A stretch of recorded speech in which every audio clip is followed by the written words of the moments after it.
शिक्षकांचा 54 दिवसाचा संप 1977-78च्या काळात झाला होता आणि त्यावेळी शिक्षकांना खूप आर्थिक अडचण आली होती आणि ही गरज भागवण्यासाठी त्यांना त्यांचं वेतन थांबवलं होतं। ही गरज भागवण्यासाठी सन्माननीय शिक्षक नेते पूजनीय वसंतराव बापट सर यांनी जयंतराव ओक सर यांच्या समवेत ही पतपिढी आपल्या लॉकरमध्ये 1000च्या भाग भांडवलावर फक्त सुरू केली होती आणि ही पतपिढी 48 वर्षामध्ये 315 कोटीहून अधिक रकमेचा टर्नओव्हर वार्षिक उलाढाल करते, 8 शाखांमध्ये काम करते। याचा मनस्वी खूप समाधान वाटते की बापट सर, मोते सर आणि ओक सर यांनी शिक्षकेतर कर्मयोगी यांना आर्थिक पाठबळ देण्यासाठी ही पतपिढी स्थापन केली होती आणि त्यांचं हे स्वप्न आज ताग्यात आम्ही निष्ठेने पूर्ण करत आहोत।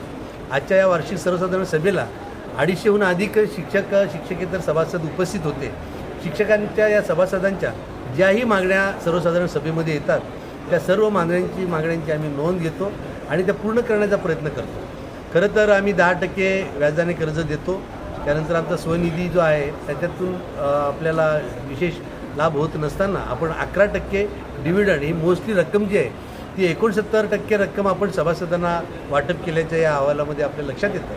म्हणजे 11% ऐवजी डिव्हिडंड यावर्षी आम्ही 12% देण्याचा सन्माननीय सहाय्यक निबंधक कोकण भवन नवी मुंबई यांच्याकडे प्रस्तावित करून त्यांची मंजुरी घेणार आहोत। याशिवाय वैद्यकीय कर्ज असेल किंवा शैक्षणिक कर्ज आपण सुरू केलेलं नाही तेही सुरू करायचं आहे। तर वैद्यकीय कर्ज आणि शैक्षणिक कर्ज हे माणूस खूप अडचण असेल त्याच वेळेस काढत असतो।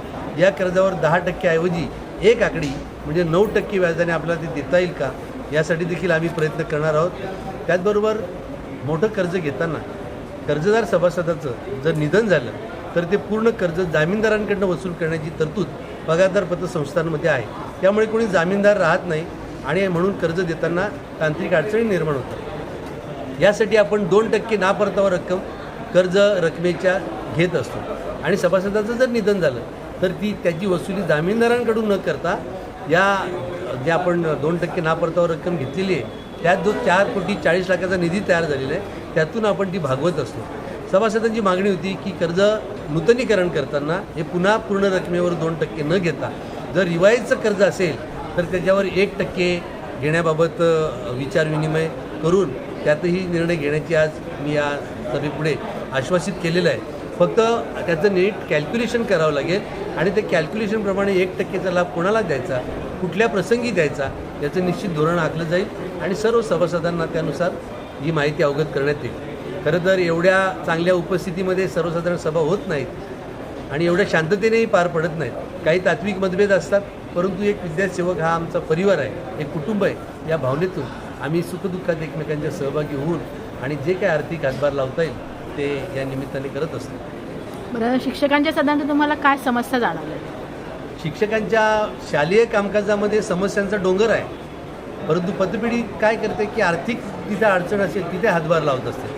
तसं शालेय कामकाजामध्ये त्यांना सध्या BLO सारखी अशैक्षणिक कामं वारेमाप लागलेली आहे आणि शिक्षकांपुढे म्हणजे शाळेचं काम करायचं की BLOचं काम करायचं असा मोठा प्रश्न पडलेला आहे आणि त्यात जिल्हाधिकाऱ्यांनी पत्र काढलेलं आहे की BLOच्या कामावर असलेल्या शिक्षकांना कार्यमुक्त करा। आता माझ्या स्वतःच्या शाळेत 19 शिक्षक हे BLOच्या कामावर नियुक्त केलेले आहेत। 19 शिक्षकांना कार्यमुक्त केलं आणि 24 जागा माझ्या शाळेमध्ये रिक्त आहेत। तर एवढ्या मोठ्या प्रमाणात जर शिक्षक शाळाबाह्य असतील तर या अनुदानित शाळांमधील शिक्षकांच्या गोरगरिबांच्या मुलांनी शिकायचं कसं हा प्रश्न आहे। यासाठी थॉमस शिंगारे जे आमचे संघटनेचे आहेत किंवा पतपिढीचे डायरेक्टरही आहेत त्यांनी एक याचिका दाखल केलेली आहे आणि त्या याचिकेला आपल्याला फाईल नंबर मिळालेला आहे। या नेक्स्ट वीकमध्ये ती बोर्डावर येईल आणि निश्चितपणे आपल्याला दिलासा देणारा निर्णय लागेल। याशिवाय शिक्षक काम करतो आहे, मनापासून समर्पित भावनेने शिकवतो आहे, पण त्याच्यापुढे चिंता आहे ती त्याच्या भविष्याची, कारण त्याला पेन्शन नाही आहे आणि हे काय तुटपुंजी जी रक्कम मिळते निवृत्तीनंतर ती किती दिवस पुरणार आहे। म्हणून या पेन्शनसाठी देखील एक चांगलं भावनिक निवेदन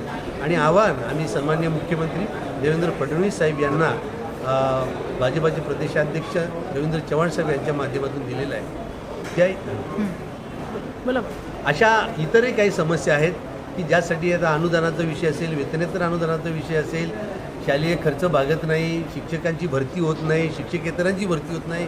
म्हणून मी म्हटलं की एवढ्या समस्यांचा जर पाडा वाचला तर मोठा डोंगर तयार होईल, परंतु यासाठी आम्ही सातत्याने भांडत आहोत। मी गुणगौरव कार्यक्रम हा सर्वसाधारण सभेमध्ये ठेवत नाही, कारण सर्वसाधारण सभेमध्ये सर्वसाधारण सभासदांना बोलण्यासाठी भरपूर वाव मिळावा म्हणून ते 2 कार्यक्रम एकत्रित न करता स्वतंत्र करतो। आणि दरवर्षी आपण आचार्य रंगमंदिरमध्ये तो कार्यक्रम करत होतो.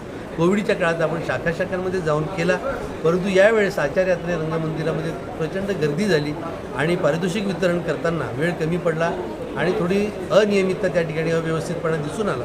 म्हणून आम्ही त्याच वेळेस पत्रकार बंधू भगिनींच्या माध्यमातून जाहीर केलं होतं की पुढच्या वेळेस अशी तक्रार येणार नाही. आम्ही सर्व शाखा मिळून, ज्या आपल्या 8 शाखा आहेत, त्या प्रत्येक शाखाला किंवा 2 शाखा मिळून संयुक्तरित्या हा गुणगौरवचा कार्यक्रम साजरा करणार आहोत. त्यामध्ये विद्यार्थ्यांचा गुणगौरव, जे उच्च अर्हता प्राप्त करतात त्या शिक्षकांचा गुणगौरव, सभासदांचा, शिक्षकेतरांचा गुणगौरव आणि जे सेवानिवृत्त झालेले आहेत त्यांचा देखील गुणगौरव किंवा त्यांच्याबद्दलची कृतज्ञता, असा एक भव्य कार्यक्रम आपण शाखांमध्ये यावर्षी करणार आहोत.